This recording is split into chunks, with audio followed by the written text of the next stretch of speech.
Buenos días, apreciados estudiantes. Bienvenidos a la primera unidad correspondiente al módulo de finanzas internacionales, la cual tiene como temática principal régimen cambiarios. Recordemos rápidamente que los regímenes cambiarios son sistemas que establecen cómo se determina el valor de la moneda en un país con relación a otras divisas extranjeras. Existen diferentes tipos de régimen cambiarios, como observen ustedes ahí en la primera figura que aparece allí. Esto con el propósito de identificar el tipo de cambio fijo, las bandas de fluctuación, los tipos de cambios móviles, de tal manera que se observe cuáles van a ser las condiciones de acuerdo al crecimiento económico de cada país y así de esta manera fomentar las decisiones acertadas para poder corroborar las inversiones y todo lo necesario que tiene que ver con el proceso de las finanzas internacionales. Es así que encontramos dentro de los tipos de régimen cambiarios lo que ustedes pueden apreciar aquí en ese diagrama: una unión monetaria, adopción de la moneda, junta monetaria, tipos de cambio fijo, tipos de cambios variables, ahí también aplicaría, son objetivo, crawling peg, flotación suiza, flotación pura. En el tipo de cambio flexible tendríamos esas características. También habría que observar los máximos que se pueden controlar. Digamos, esos factores que ustedes ven ahí, esos intervalos, deben ajustarse y controlarse de acuerdo al tipo de negociación, a los países que están interviniendo en este proceso. Bueno, otro tema que se va a abordar de manera importante es lo que tiene que ver con las cuentas de la balanza de pago y el tipo de cambio. De acuerdo al Fondo Monetario Internacional, este ha creado un sistema estandarizado de estimaciones que pretende dar a conocer pues la importancia de la balanza de pagos para simplificar la recopilación e interpretación de datos estadísticos de los países que informan. Entonces, la definición específica que nos da el Fondo Monetario Internacional es que la balanza de pagos es un estado estadístico que éste pretende resumir sistemáticamente dentro de un periodo específico de tiempo todas las transacciones económicas que suceden dentro de una economía con respecto al resto del mundo. Es así que las transacciones, que en su mayoría comprenden lo que se refiere a bienes, servicios, renta, lo que tiene que ver con activos y pasivos financieros, frente a las transferencias, a los bonos, a los asientos compensatorios, a las transacciones unilaterales. Es decir, que es un flujo económico de intercambio, de transferencia, o también puede denominarse como un flujo de extinción de un valor económico, ¿cierto? De acuerdo pues a la propiedad que tenga cada uno de esos bienes. Dentro de la clasificación de la balanza de pagos, tenemos las cuentas de la balanza de pagos. La primera, la cuenta corriente, la cuenta de capital, la cuenta financiera, errores, omisiones netos, reservas y partidas conexas. En estas cuentas de la balanza de pago, ustedes van a poder ampliar estos conceptos y esta temática con el estudio y el análisis de la unidad. Allí van a encontrar todos los elementos necesarios para comprender cada una de estas partidas. Bueno, en lo relacionado a, a los tipos de cambio, entonces aquí ustedes encuentran una breve definición del tipo de cambio fijo. Entonces, hace referencia que el Banco Central se compromete a mantener el valor de la divisa extranjera en un determinado nivel. También tenemos el tipo de cambio nominal, el precio de la moneda en términos de otra moneda, cambio real. el tipo de cambio nominal, ajustado al precio, cambio flexible o libre.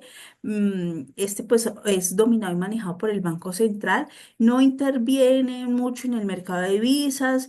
Ahí encuentran usted que dejando que la oferta y la demanda determinan el precio. Entonces, ese es un cambio flexible o libre que también hay que mirarlo con especial observancia porque hay que dejar muy bien definidas los aspectos y condiciones con las cuales se vaya a llevar a cabo. Cambio administrativo de flotación sucia o bandas cambiarias. Este tipo de cambio fluctúa, como dice ahí, con cierta libertad. Pero el Banco Central interviene cuando lo considera necesario, comprando y vendiendo divisas con el objetivo de suavizar la volatilidad cambiaria. En este aspecto, tratamos, digamos, como los tipos de cambio más representativos y usados. Sin embargo, es necesario que ustedes tengan presente que existen muchos más tipos de cambio que se utilizan pues a medida de que las transacciones bilaterales, transnacionales y en el mismo ejercicio de las organizaciones dentro de este proceso de compra de bienes o de servicios pues va llegando de acuerdo al tipo de la economía. Entonces podríamos tener transacciones simples y también tener transacciones complejas. ¿De qué depende el tipo de cambio a utilizar? De las negociaciones y el acuerdo que se pacte entre las partes interesadas.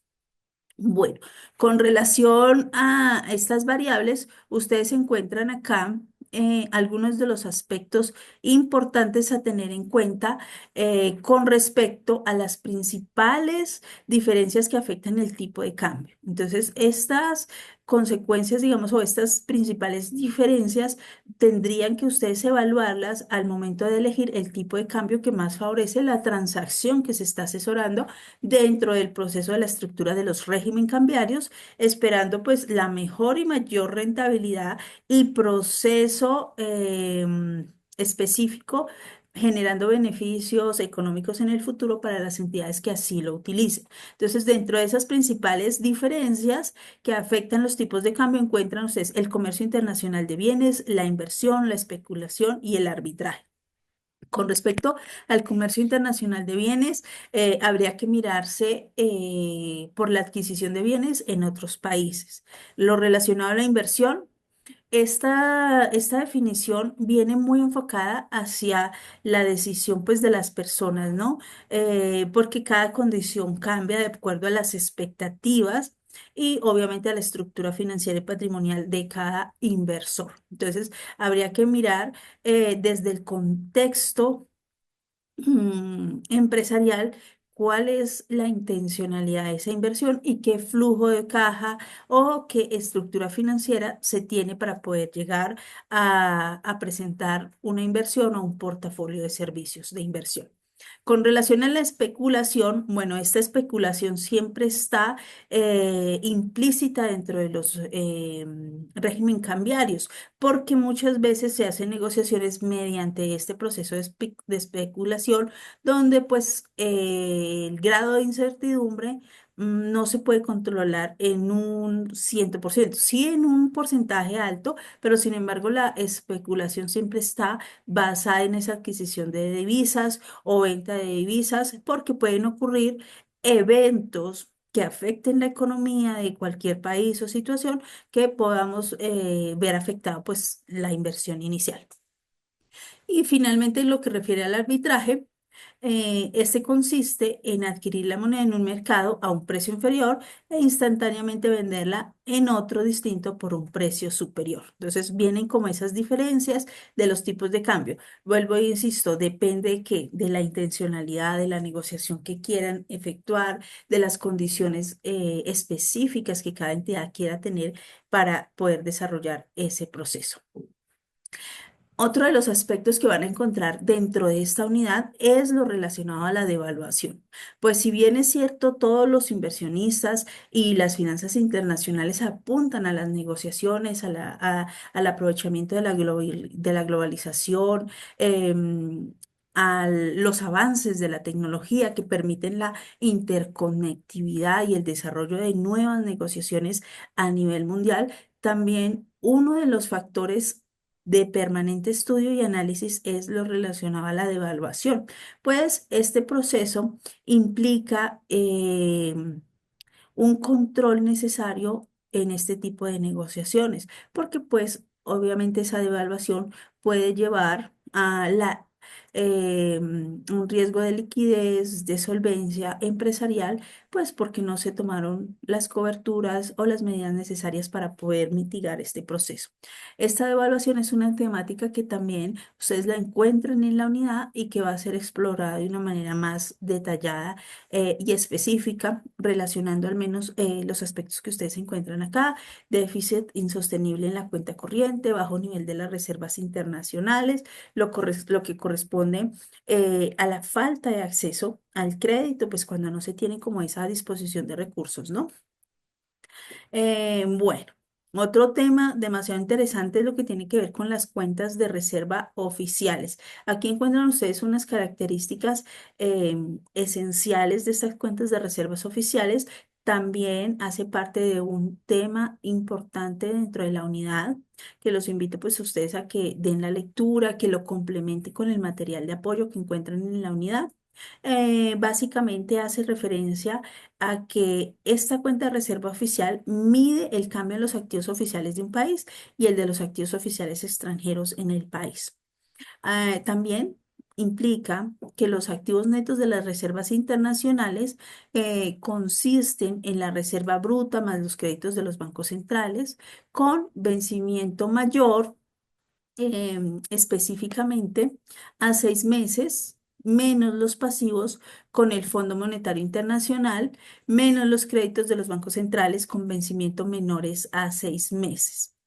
Otra de las características que apunta en esta cuenta de reservas oficiales tendría que ver con las desventajas de las reservas, porque tendrían que analizarse cómo estas reservas van constituyendo unas reservas de dinero que podrían denominarse como reservas congeladas, las cuales van a ser utilizadas para financiar el desarrollo del país. No todas las economías cuentan con reservas oficiales porque nuevamente implica el manejo, el entorno y el contexto económico en que se mueven las diferentes